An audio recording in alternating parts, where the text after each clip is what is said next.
the mother of the current King Willem-Alexander paid tribute to Prince Friso, who died 11 years ago as a result of a dramatic skiing accident. The current affairs of the Dutch royal family are currently defined by the upcoming state visit of the King and Queen of Spain to the Benelux countries, as well as the news that Maria, the mother of Queen Maxima, is moving in with her. But meanwhile, another, more subdued gesture took place at the court, with Princess Beatrix taking center stage.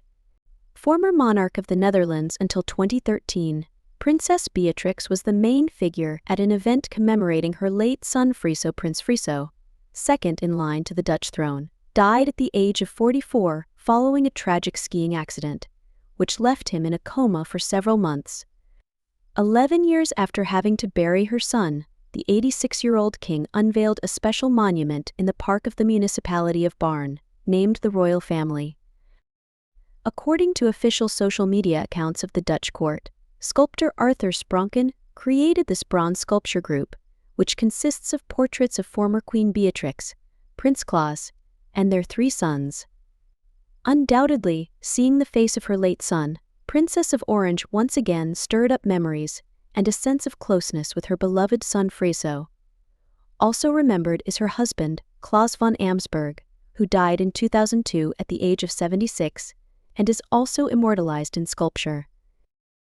After Friso's death, not only his wife, Princess Mabel, remained, but also 2 daughters, Luana and Zaria, who are now teenagers.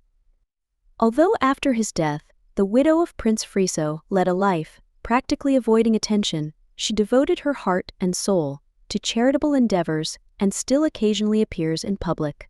Although she has been living in London for many years, she still maintains very close relationships with her mother-in-law. Recently, Beatrix and Mabel appeared together at a festival in the Netherlands. Friso's fatal accident, the tragedy that shook the world. On August 12, 2013, the Dutch government confirmed the death of Prince Friso, who was seriously injured in an accident while skiing off-piste at an Austrian resort in February the previous year. The royal official was buried under an avalanche and spent 20 minutes under the snow before rescuers could reach him and his companions. Prince Friso died from complications caused by brain damage due to oxygen deprivation after the skiing accident, the statement confirming his death said.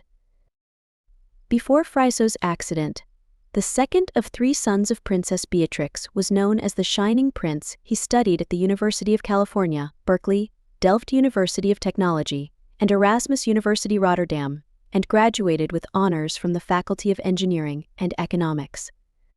Later, he earned an MBA degree from the prestigious French business school INSEAD. Much of Friso's life was spent as the second person in line to the throne after Willem-Alexander, but he was never enthusiastic about his role. In his childhood, he said, "You can hit Alexander, but not so hard that he dies, because then I will have to become king." The central event in Friso's royal life occurred when he relinquished his right to the throne to marry Mabel Wismet, a marriage not approved by his country's government. The couple announced their relationship in 2002 and became engaged in 2003. Wismet worked at the Open Society Institute of George Soros and was considered the ideal bride for the prince. But during the vetting process for the royal house, the couple decided not to disclose the extent of a special friendship she had at university. Her friend turned out to be the drug lord Klaas Bruinsma, who became one of the country's most infamous criminals and was later killed in a settling of scores. Wismet denied ever having romantic relations with him, claiming she did not know who he was at the time. But when the details of their relationship were published in the Dutch press, then Prime Minister Jan-Peter Balkenende stated that the couple had withheld information, and he would not propose the necessary law to Parliament to approve Wismet's entry into the royal house. The spouses then admitted they had been naive and incomplete in their statements on this sensitive issue. One of the most memorable moments in Friso's life in the eyes of his countrymen occurred shortly after the death of his father, Prince Claus, when it was his turn to accompany his mother to the funeral. He seated her in a chair and walked majestically to her seat, while she leaned heavily on his arm in deep sorrow.